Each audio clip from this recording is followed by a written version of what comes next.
So this actually happened last week. It just took me some time to come to terms with it. I got a phone call from my next door neighbor late in the evening asking if I can help him move a mattress upstairs. His mom is ill and has a big heavy sleep number bed. I, of course, ran over to help because they're great neighbors. I got over there and his friend, who is also a priest, was there to help. I helped them figure out how to separate the mattress from the bed so we could fit it upstairs. We get it all moved up and back in place when my neighbor asks if I can help them move an armoire upstairs too. I think nothing of it, and we pull it out of his travel trailer and start bringing it up the front of his stairs. This is where I died. The front stairs are 11 steps. I was on the lower end of the armoire, about 6 steps up, when my neighbor and his friend lost the handle on the armoire, and it came crashing down on me, and I fell backwards towards the pavement. I then wake up in my dining room to my phone ringing and my wife asking me if I'm going to answer the phone. It's my neighbor asking me if I can help them move a bed upstairs for his mom. I go over there and meet his priest friend again, as this has been the first time I met him. I say I can help him with the bed, but I cannot help with the armoire. My neighbor was like, "How you know about the armoire?" I then proceeded to tell them that I'm pretty sure I just died. I spent the next hour talking with the priest. He had so many questions. My neighbor didn't believe it until I described the upstairs bedroom in perfect detail, down to the metal mattress frame on the floor and the intricate headboard leaning against the wall, and I had never been upstairs in their house before. The priest asked me what I saw after I died. I told him I never actually died. Before it happened, I woke up at my dining room table.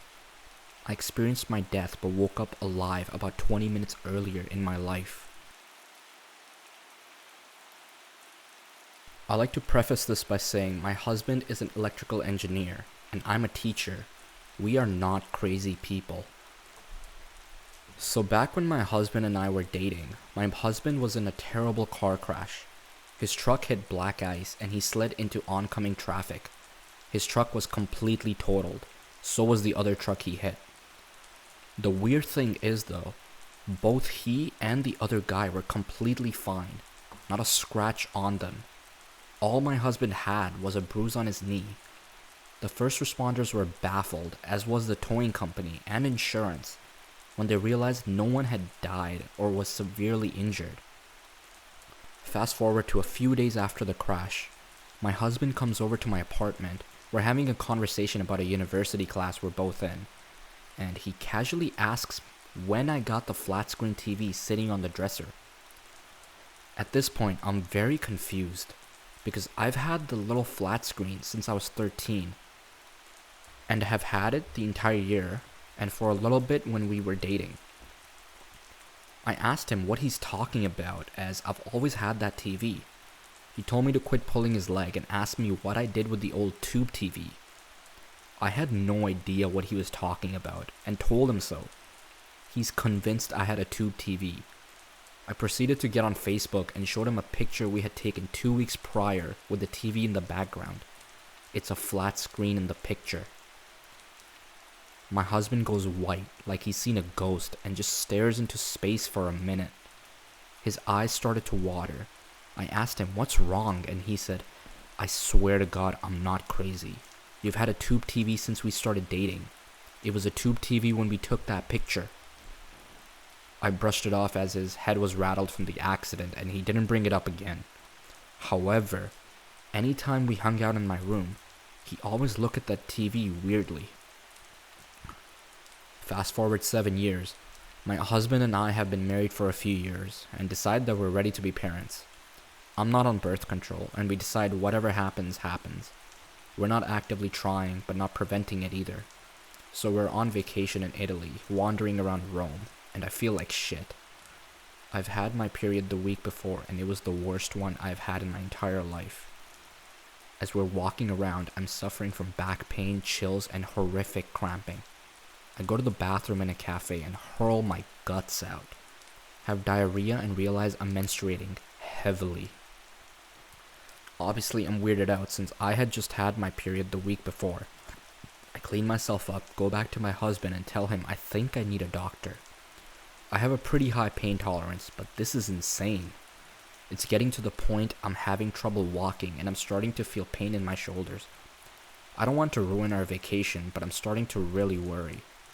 My husband is smarter than me, sees the state I'm in and says I'm visibly paler than when I went into the bathroom, and gets me help.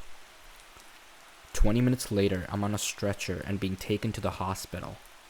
An hour after that, I'm being prepped for emergency surgery, as the doctor tells me I have a ruptured ectopic pregnancy. I have heavy internal bleeding, and if he doesn't perform surgery, I'm going to die. 6 hours later, I wake up very sore and tired. Doctor tells me I'm very lucky. 6 hours later, I wake up very sore and tired.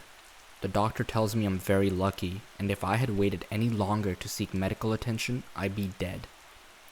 My husband stays with me in the hospital the first night, then gets a hotel for the rest of my stay. A week later, we're cleared to fly home, and I go through a grueling month of healing from the surgery. 2 months after our return, somehow my husband and I get on the topic of fires, and he goes on about the dangers of kitchen fires, and I say, "No need to worry, we're all set with the extinguisher in the closet." He looks at me like I have 3 heads and asks me what I'm talking about. I reminded him about the extinguisher in the front closet where we keep the coats. We've had it for 3 years. He insisted we buy one when we bought our house. My husband shakes his head and tells me he has no idea what I'm talking about, and we don't have a fire extinguisher. I remind him about not only my memories of fighting about if we really needed one, where to put it, buying it from Home Depot, but also installing it on the wall in the closet. He looks at me with confusion and tells me none of that happened. I get up, go to the front closet to show it to him, all the while cursing him for being an asshole for forgetting our 2-week fight about it, and lo and behold, no extinguisher. Not only is there no extinguisher, there's no holes in the wall where I know we installed it. No fresh paint. This wall has never been touched. I insist he's moved it and fixed the wall and ask why the fuck he would play such a stupid prank. He continues to insist we've never had one, let alone talked about getting one. This goes on for several minutes. I'm approaching hysterics, telling him to quit playing with me when he finally says, "Now you know how I feel about that TV." We didn't speak about it for a long time. Then after I found this thread, he brought up this theory that perhaps in another timeline or dimension, whatever you want to call it, we both actually died and we reset like a video game, and the TV and extinguisher are glitches. I don't know if I agree with him. All I know is that I've never been so rattled my entire life, and every time I get something out of the closet, I'm overwhelmed with this feeling of wrongness. I know it should be there, but somehow it's just not. I can't explain it. He says he will go to his grave swearing I had a tube TV.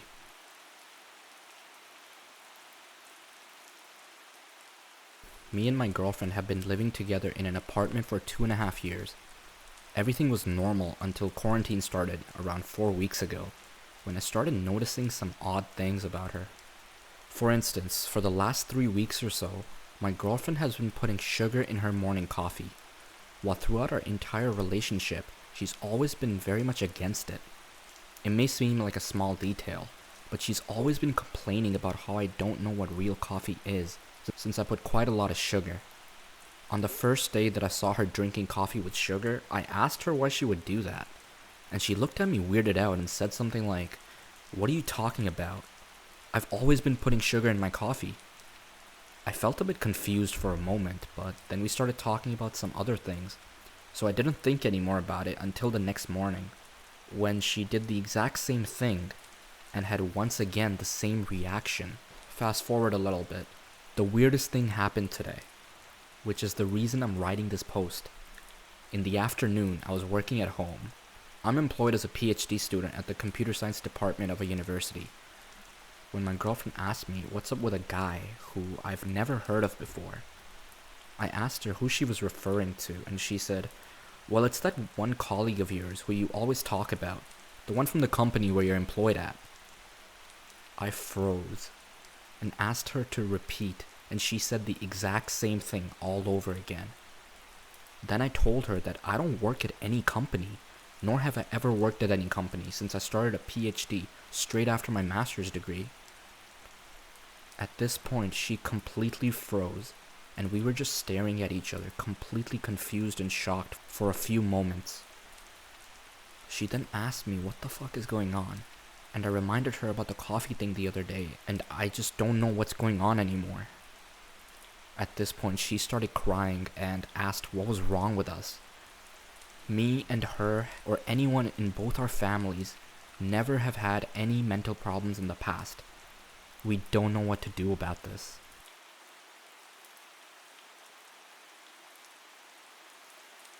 I've always been into paranormal as a kid. I was completely fascinated by it, and I've found over the years the more open to it you are, the more downright bizarre some of the stuff you experience is. This tops my list of weird experiences. This happened about 7 years ago. My sister came to my apartment one night after work. She finished work at around 5:30 to spend a bit of time with me, as we both had been working like crazy and hadn't had the time to catch up. It was just the two of us, and she suggested having a game of cards with our coffees, something we have always done since kids. It's our favorite pastime in our house. Once I gotten the cards out and started shuffling them, she asked me to look at the time on my phone, as she had work the next morning at 7 a.m. and needed to be home for a reasonable time. She had lost her phone on a night out a few days prior.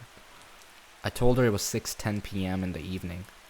She replied, "Okay, well, I'll have to be getting off around 8:45 to get my uniform washed and dried, so keep an eye on the time for me."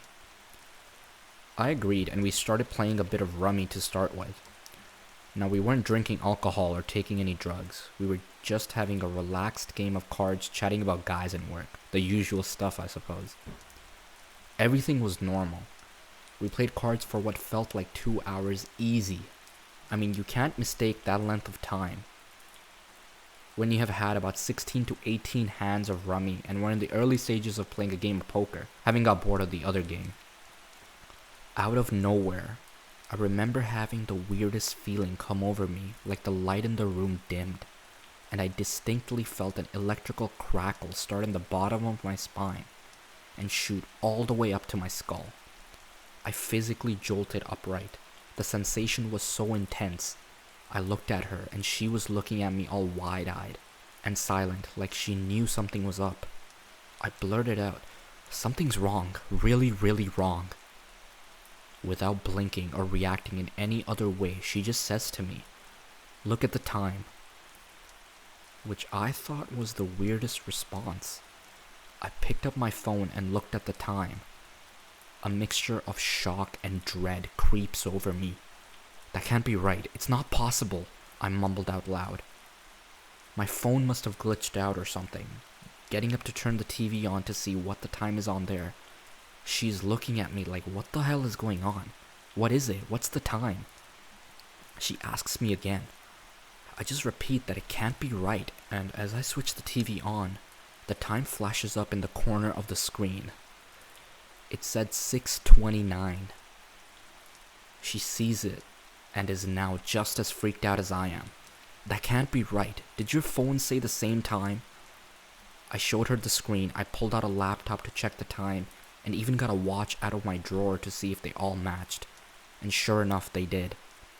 There was no possible way that we had sat playing cards for just 20 minutes. I asked her how long she thought we had been sitting there for, and she said a couple of hours, like myself. We just sat there in a bit of a fog, like what on earth just happened? We tried to discuss it, but we couldn't make any sense of it. To be honest, it felt uncomfortable. Even to this day, to talk about it doesn't feel right.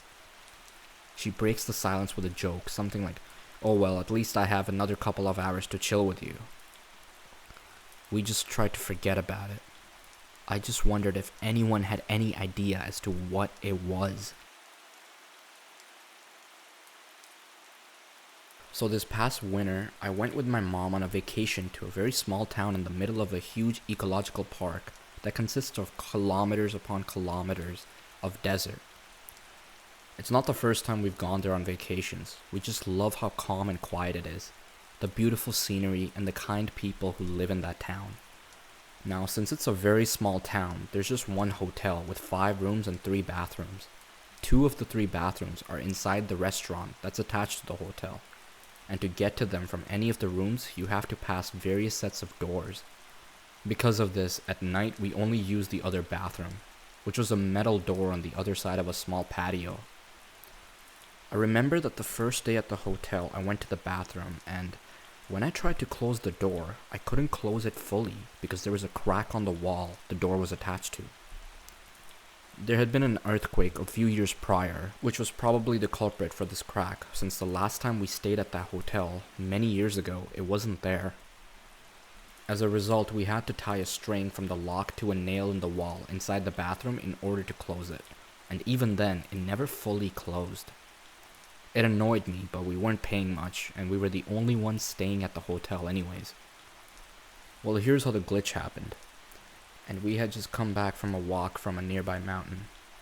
It was still fairly early at night, around 10 p.m., and my mom said she was going to get ready for bed. I told her to go ahead because I wanted to stargaze for a little while, taking advantage of the cloudless sky. I did so for about half hour or so before deciding it was time to also get ready for bed. I went to our room, got the toothbrush and toothpaste, and then went to the bathroom. As soon as I stepped inside, everything felt off. I reached for the light switch, but it wasn't there. I searched for it to no avail, and then, when my eyes got used to the darkness, I saw it was on the opposite wall, the one that had a crack, except when I turned on the light, I realized there was no crack. As so, I was able to close the door perfectly, and there was no string or nail to tie it in place. It was as if it was an entirely different bathroom, but everything else was the same. The tiles on the wall, the slightly rusted mirror, the cheap-looking head shower, the white sink with a pink soap, everything was the same as I remembered, except for the cracked wall and the light switch. It was as if, for the time I took to wash my teeth, I was in an alternate timeline in which the earthquake didn't happen, the wall didn't crack, and the light switch wasn't moved to another wall. It was a very surreal experience, and the more I stayed there, the more nervous I became, so I hurried up, turned off the light, and pretty much sprinted towards my room. My mom was already asleep, so I decided not to bother her, but it took a while before I could sleep because I was feeling very unnerved. The next day, with the sun now illuminating everything, I went back to check on the bathroom that had scared me so much the previous night. But it was exactly as it should be, crack and all. I haven't been able to make sense of this situation, despite how much I've thought about it.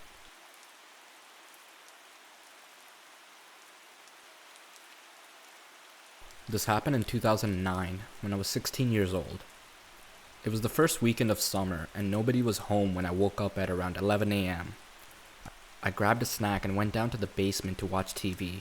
I had plans to hang out with a friend at 3 p.m. that day. Like I said before, I started watching TV at around 11, knowing I had 4 hours before I was supposed to head over to my friend's house. I had only been watching TV for about 30 minutes when my mom came down the stairs asking me where I'd been all day. I said, "What are you talking about? I've been awake for less than an hour?" I look at my watch and see that it's well past 5 in the afternoon. I run upstairs and check my phone to see that I have several missed calls from my friend and my mom. My mom's side of the story is what makes me nauseous when I think about this, even to this day.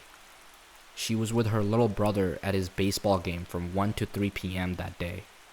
She and my brother were home when I supposedly woke up and went down to the basement, but neither of them have any memory of even seeing me that morning. When my mom got home at around 3, she checked the entire house for me, including the basement, where I had been sitting on the couch watching TV. It's been 10 years and I still have no idea what happened on that day. It is by far the weirdest thing that's ever happened to me. And although I talk about it with my family like it's a funny little thing that happened, it genuinely chills me to my bones thinking about it.